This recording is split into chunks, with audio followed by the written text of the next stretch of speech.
Active से passive voice बनाना। Active passive voice का नया टॉपिक हम शुरू कर रहे हैं इंग्लिश में।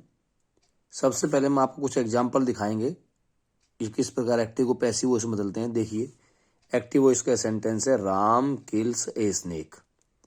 यहाँ पर राम मुख्य रूप से सब्जेक्ट है, ए स्नेक ऑब्जेक्ट है और किल्स यहाँ वर्ब है।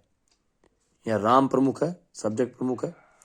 जब हम इसका पैसिव वॉइस बना रहे हैं तो हम आपको उदाहरण समझा रहे हैं। देखिए, सबसे पहले हमने क्या किया, जो ऑब्जेक्ट था उसको सब्जेक्ट की जगह ले गए और सब्जेक्ट को ऑब्जेक्ट की जगह ले गए, यानी इन दोनों के स्थान बदल लिया। और जो वर्ब की फॉर्म थी, फर्स्ट फॉर्म में ऐसे लगा हुआ था, इसको हमने वर्ब की थर्ड फॉर्म बदल दिया, जो सब कॉमन रूल है। देखिए, हमने क्या किया, ए स्नेक को आगे ले गए तो ये स्नेक आगे लिख दिया। इसके बाद राम जो है उसको लास्ट में लगा दिया, राम, और हमने वर्ब की थर्ड फॉर्म लगा दी। इसके बाद जो इज लगाया, ये हमने टेंस के नियमानुसार लगाया, जो हम आपको आगे बताएंगे। और सब्जेक्ट के जो पीछे आया है उसको हमने बाय लगा दिया। इस प्रकार हम देख रहे हैं कि a snake is killed by Ram, ये पैसिव वॉइस बन गया। यहां था राम किल्स ए स्नेक और हमने बना दिया a snake is killed by Ram. हमने इनका स्थान परिवर्तन किया है। जैसे ही राइट्स अ लेटर, वह एक पत्र लिखता है, आपने पहचाना। सबसे पहले ऑब्जेक्ट आगे, सब्जेक्ट पीछे, ए लेटर आगे और ही पीछे। ही का हिम हो जाएगा, ये मैं आगे आपको बताऊंगा आपको ही का हिम क्यों होगा। 22 इसको जोड़ देते हैं, उस वर्ब की थर्ड फॉर्म लगाते हैं रिटर्न। राइट की थर्ड फॉर्म होगी रिटर्न, और इज हमने लगा दिया। ये हमने टेंस के रूल के अनुसार लगाया, जो मैं आपको आगे बताऊंगा। तो a letter is written by him, ये इसका पैसिव वॉइस हो गया। इसके बाद देखिए, कुछ हम रूल्स बता रहे हैं आपको कि किस प्रकार में प्रोनाउन को बदल रहा हूं।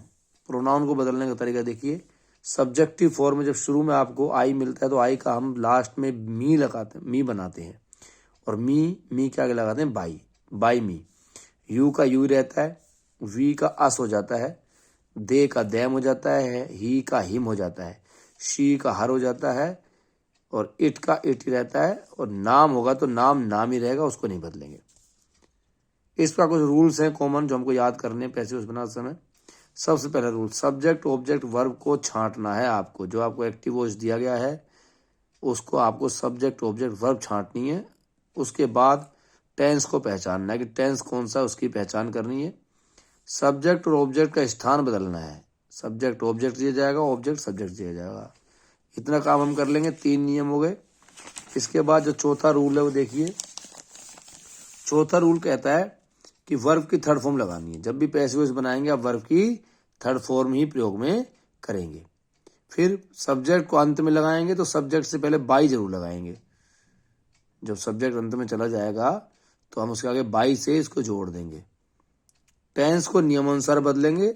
दूसरे टेंस में किस प्रकार बदलते हैं, उसकी किस प्रकार हेल्पिंग वर्ब लगाते हैं, सहायक क्रिया लगाते हैं, इसके बारे में मैं आपको बाद में बताऊंगा। तो अभी हमने कुछ कुल मिला के रूल देखे। हमने देखा एक्टिव वॉइस से पैसिव वॉइस किस प्रकार बनाया जाता है। तो हमने देखा सब्जेक्ट को ऑब्जेक्ट दिया, ऑब्जेक्ट को सब्जेक्ट दिए ले गए, वर्ब की थर्ड फॉर्म लगा दी, और टेंस के अनुसार हमने इज एम आर जो भी इसमें लगा दिया। इसी प्रकार ही राइट्स लेटर का a letter is written by him, इसमें भी अपन ने यही किया है। इसके बाद हम देखते हैं कुछ सब्जेक्ट जो आई को मी में, यू को यू में, वी को अस में, दे को दैम में, ही को हिम में, शी को हर में, इट को इट में रहते हैं। नाम रहेगा, यानी इनको आप जब चेंज करेंगे तो इनको किस में बदलेंगे, लिख दिया। कुछ रूल बताया आपको। सबसे पहले सब्जेक्ट ऑब्जेक्ट वर्ब को छांट लीजिए, टेंस को पहचान लीजिए, सब्जेक्ट को ऑब्जेक्ट जगह और ऑब्जेक्ट को सब्जेक्ट जगह लेके चले जाइए। इसके बाद हमेशा पैसिव वॉइस में वर्ब की थर्ड फॉर्म लगानी है। सब्जेक्ट जो अंत में लगाएंगे उससे पहले बाई लगाएंगे, और टेंस को नियमानुसार दूसरे टेंस में बदलेंगे, यानी उसमें कुछ ऐड करेंगे। वो हम क्या करेंगे वो हम आपको अगले वीडियो में बताएंगे।